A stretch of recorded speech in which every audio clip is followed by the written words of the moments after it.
Have you ever had one of those days where you were on track the entire day, eating well, going to the gym, moving your body, only to lose that feeling in the last hour of your day by overindulging in thousands of calories of food?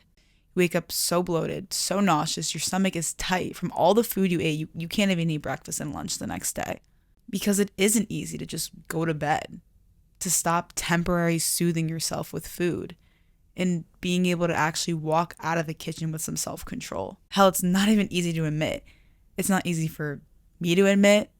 It's probably not easy for you to admit either. But I guess that's why you're here.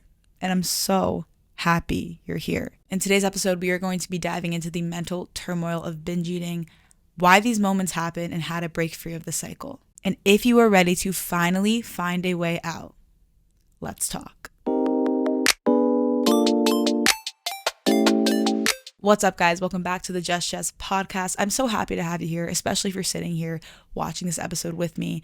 It's a very special and difficult topic I'm going to be talking about today. And with that, I do want to present a little bit of a trigger warning because I know EDs can be very hard to talk about and just come into awareness about. So with that being said, I don't want anybody to be scared. Watch this where you will absorb the information and be kind to yourself, because we're only going into facts here. Not even just facts, we're going into human to human, to somebody that has been through this cycle over and over and over and over again, getting to understand it and just being like very raw with it. I feel it. I understand what you're feeling. And I understand how hard it is to break this pattern, because that's exactly what it is. It's a pattern. But we're going to break it and we're going to understand it. So thank you. Thank you for being here with me. So the first thing I want to talk about is what exactly is binge eating and what is the difference between binge eating and just overeating. So overeating is basically just eating a lot more food than you anticipated. You're full, your belly's really full. Maybe like when you go out to dinner with a friend, they bring the bread to the table, you're eating the whole basket, you get dessert, you do a little too much. That's how I describe overeating. Like you're just doing too much, but it's very occasional. Again, maybe on your birthday or on a holiday. You're eating more than your body needs, but not necessarily in a very short period of time. And you're aware. Your brain's there. You are making controlled choices and you recognize that you still have control. And again, it's kind of like doing too much, but in the right place. Holiday, going out to dinner, special occasion, there's a really good plate of Italian food in front of you, you're not going to say no, something like that. But binge eating is directly linked to emotion. And the main word I want to use here to describe binge eating is a loss of control. I'm telling you guys, when this used to be consistent for me, my brain like turned off. I didn't even think about how much food I was eating because there was always this emotion so deep down that I was trying to heal. And that food helped me heal. I'm not going to lie. Like, those binging sessions were, I wouldn't say great in the moment, but so comforting and so soothing in the 1 or 2 hours I was indulging. And that's another difference between overeating and binge eating. It happens in a very short period of time. And it happens very, very consistently and quickly. Because you don't have control. You don't really notice kind of what you're doing. Like you have some awareness, and I personally always felt binges coming, like when I was going to do it, when I had a bad day, when I had something I wanted to kind of cover up and just put a band-aid on when I really needed stitches or surgery. And the difference between binging and overeating is just the guilt. The guilt and the shame, and you just eat till you're so uncomfortably full and you eat so fast. Like I remember like I would go in my kitchen. It's not funny. Like I literally laugh at it because it's just like, it's hard. Like this is a very hard thing for me to talk about, especially because I'm somebody that's in the fitness space, has lost a lot of weight, and just go through honestly seasons of my life where it's more controlled than others. I'm very grateful to say right now it is extremely under control. Like it's been like 3 weeks since I had like a very bad binge. But it's shameful. And I remember going in my kitchen and planning to eat something. Probably wasn't the best thing. But let's say I'm eating a cookie my mom baked. And you can grab the cookie, maybe eat it outside or eat it in the living room or watching a movie. But I purposely my body would stay in the kitchen because I knew like subconsciously I would want something after. And while I was eating something, I was kind of like rushing to finish it because I knew I wanted something else, but like thought the food wasn't going to be there almost. And it just kept leading and leading and leading and leading and leading and leading to this cycle. I could not break it. And it was the same thing. And I know for a lot of people, similar for me, on most days, like I would say 80% of the time I did binge eat, it would happen very late at night. So I would try to, be good during the day. It was definitely harder the nights before I binge ate, but then it led to the cycle of binging super late at night, waking up feeling super full and disgusting, not eating like breakfast or lunch and just eating dinner and then being hungry. And the worst thing about this cycle, guys, is the momentum is like so powerful here. And I feel like all my podcast episodes kind of allude to each other, but I just did an episode about confidence. And you are so confident in yourself when you binge eat for like a couple days on end that you will do it the next day. There will literally be times where I would have done it, let's say like Monday, Tuesday, Wednesday, and it's Thursday, and I could even be having like a good eating day. And I'm like, I know I'm going to binge eat later. And the worst is when you binge during the day. Oh my God, like I'm rambling a little bit, but those are the two significant differences. And, it all comes down to addiction. It comes down to comfort and no control. This is an addiction. And obviously it is an eating disorder. A very, very hard thing to admit to yourself. I understand why binge eating disorders lead to other eating disorders because you do feel shameful. God bless if you don't know this feeling, but if you do know this feeling, you know this feeling and how guilty you feel for just eating food, but you're not eating it for the right reasons. You're eating it to numb. You're not facing your problems head on. And I really want to do another episode about this, but I also did the same thing with smoking. I would smoke a lot of weed, and that wouldn't help my binge eating either, but it was all to numb. It was all to just numb these emotions and these feelings I never wanted to come out with. And food is deep. It is. Especially to somebody that has an ED or, a binge eating disorder. Food is so emotional. Food is so social. Food is romanticized. Food is amazing, but we don't realize how it mentally affects us. And I really do think it's more prevalent in women. And don't quote me on that, but like I'm almost positive. But it is deep, and it is so comfortable to have a bad day and sit on the couch with that bag of chips. But you don't realize what you're actually doing for yourself. You're not actually confronting any of the issues. This is such a temporary fix. And I learned that so quickly because the way my body works is, and all bodies are different, it changes very quickly. So if I'm binge eating, let's say for 2 weeks straight, I will see those results. Like I could probably gain like 5 to 7 pounds in like 2 weeks. I'm not even kidding. But also my body works very quickly the other way, and maybe not lose 5 to 7 pounds in 2 weeks. That's like very unhealthy. But if I'm consistent for like 4 weeks, I could lose like a good like 5-6 pounds, which is like, pretty average, is pretty consistent weight loss. But seeing those actual physical results hurt that much more. So not only was I being hurt emotionally and mentally, it was literally overtaking my body, guys. I felt so trapped. I did not know what to do.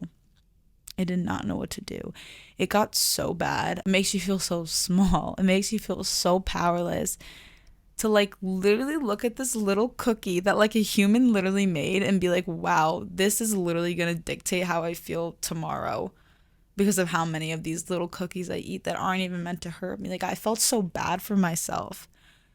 But not bad enough to like fix it. And also, like, I needed to stop playing the victim. I was like, you feel bad for yourself? Do the harder thing and, like, get help or do something to make you actually feel good again. I mentioned this before, but I really do think binge eating is putting a Band-Aid on something that needs stitches. When you get a gash, a super deep gash, I don't know, like on your finger with a knife and you're, like, cooking something, you don't just, like, put a Band-Aid on it. You might need to go to the hospital and get it checked out and actually get internal and get stitches. You clearly have some problem deep down that's really affecting you. And you're trying to bandage it with food. with so much food that it's actually hurting you and scarring you even more. So not only do you have this initial problem which is bothering you, you're adding a new problem, which is overindulging in food to the point where it's making you so sick and so full, affecting how you show up the next day for yourself and for others. And there would be times where I would literally binge eat one night. I would wake up, I babysit super early in the mornings for this family I absolutely love, and I'd be like, I can't get up at 6 a.m. to babysit now. I'm so full. I'm so tired. I feel gluttonous. How am I supposed to be present and show up for these kids and the people that love me if I don't even love myself? And that's all what it comes down to, guys, talking about this. I feel like I like just in the process right now. I'm batching a couple podcast episodes, but I literally feel like I should have done this podcast episode first because like now I feel literally sad. But no, it's not something to be upset about. You're coming into awareness about it, and this is the first step. And now I want to talk about how I overcame binge eating. I want to say once and for all, because I never did get professional help, but I know I had this problem. And I'm somebody, you know, when you like kind of like tweak your calf at the gym, that's just happened to me. I just tweaked my calf at the gym and thought it was fine, and then I kept running on it and hurting it even more until I actually am like, okay, I need to stop. So that's exactly what happened to me with binge eating. And I'm very independent. I don't like to get a lot of help, which isn't a good thing all the time, but I did conquer it myself, and I'm super grateful for it, and I want to really share what has helped me to help you guys too. Eating well throughout the day did help subside my urge to binge eat. Did it always? No. That's why this isn't the only thing on this list, and it's the first thing on this list. But yeah, momentum is real. When you are kind of eating well throughout the day, moving your body, you're doing the things that make you feel good, you are less inclined to binge eat at night. I mean, even if I was having a bad emotional day for some other reasons that didn't involve food, say, I don't know, I had like some family problem and I wanted to soothe myself, even if I was eating well throughout the day, I still would binge eat. I definitely do think that eating well does have an effect on binge eating though. So my first tip was eating the foods that did make me feel good throughout the day to remind myself, why would I kind of ruin it here? My second tip, which is one that really helped me, is actually stopping and thinking. And I literally mean like you're grabbing something from the cabinet, like stop, put it down, and just take 1 minute to think. And this is where control comes into play. I literally, when this happened to me, I would put down that food and I would physically say to myself, you need to walk out of the kitchen right now. This doesn't mean restricting with food, guys. This means when you know you're about to fall into a binge. If you notice every night at 11 p.m. you're in the kitchen binging, and you're in the kitchen at 11 p.m., this is not just like a treat that you deserve. Like this is going to lead to something so detrimental. So I would tell myself, put down the food, put it away. Sorry, but you can't even eat one chip or one cookie. Put it away because you know what happens. It's all becoming self-aware of your issue, guys, and that's where it starts. So I would physically have myself like walk out of the kitchen. I would go to my room and go into my bed, and it was so hard sometimes, trust me, guys, to like knock it out of bed. And when it was really bad, I would tell myself that I would get into bed and get right back out. But the more and more I just told myself to just stay in bed and go to sleep, it really helped. And another thing I would remind myself of is that you will eat again. You'll be able to eat again. Trust me. You're gonna go to sleep at a normal bedtime, 11 p.m., not binge eat. And then when you wake up tomorrow, you could eat your breakfast. Like, it's okay. You will eat again. Food is not like gonna run away from you. Like literally when I was in the kitchen, like shoving food down my mouth, grabbing the next thing already before I even swallowed. Like, what do you think? Like this food's gonna like walk away with its little legs? Like, no. It's not even enjoyable. Like you're not even tasting this food you're putting in your mouth because you're just binging all of it. You'll not only eat again, but you'll be able to enjoy the taste of food again. And that's something that really helped me kind of ease my triggers. And the last thing that really, really, really helped me with my relationship with binge eating was my relationship with God. And I've said this on the podcast before, I'm never here to push anything on anyone. I'm just here to share what I know and what has worked for me. And if you want an episode about faith or kind of my testimony, how I came to all this, let me know. When I started getting closer to God, not only did he remove these temptations, And I just made a TikTok about this a couple days ago. He removed two of my biggest flesh-feeding temptations, binging and smoking. And the two correlated. I talked about this before. But when you learn that overindulging is a sin, overindulging in anything, it changed the whole way I looked at binge eating. Like, I'm really eating so much food right now for no reason. And you could connect this to God, or you can connect this to real life. There are so many people in this world that do not have any food, any water. They eat a meal a day. They don't have money to afford all this crap that I'm putting in my body. And I'm sorry, I'm grateful for my food, but that's what it is. And I had to remind myself that overindulging is actually a sin. It's actually taking me further and further away from God. So much so that I even started fasting on Sundays, not because of binging, not because of physical, because of my faith, because I'm so grateful for the food that God puts in front of me and the food that he allows me to eat, not in a mass capacity, that I will actually give that up because I know he will sustain me. And at the end of the day, you're not going to die without those extra thousands of calories in your body. Personally, for me, I was eating enough calories throughout the day to not even need a snack at night. And here I was eating, again, thousands and thousands and thousands of calories of junk when I only needed like 1,600 calories to survive throughout the day. And we're not talking about calories here, but you don't need as much as you think. You don't. And you don't need to feel this way either. And the most important thing I learned is there's nothing I can't do to control myself. This is in my control. And this might be something you need help with. This might be something you need to ask somebody to guide you through. And this might be your first step. But just know that there is hope. And it might sound cliche, but you need to start doing this. You need to start doing this now. And you need to tell yourself you can. You need to trust that something is bigger and stronger than you to help you through this.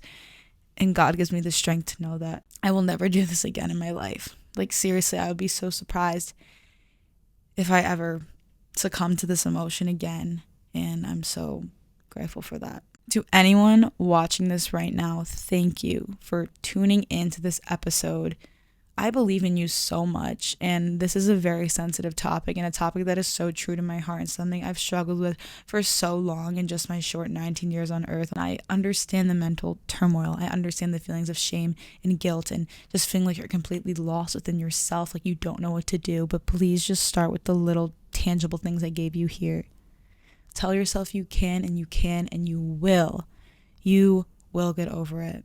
You'll get through it. And if you need any help at all, my DMs, my email, always open. Seriously, always open. If you do struggle with binge eating and you want to, partake in a weight loss journey, a fitness journey, and you would like to see some sort of coaching aspects like that, also let me know, and let me know any feedback you have for me to make this the best that I can be, because again, this is something so close to my heart that I love to help a lot of people with, men or women. Thank you guys for tuning into this episode of Just Jess Podcast. Episodes are every Monday at 11 a.m. Make sure to follow my socials at Just Jess Podcast. Let me know if you have any feedback, comments, concerns for me. I love you guys so much. I appreciate you, and have a great rest of the week.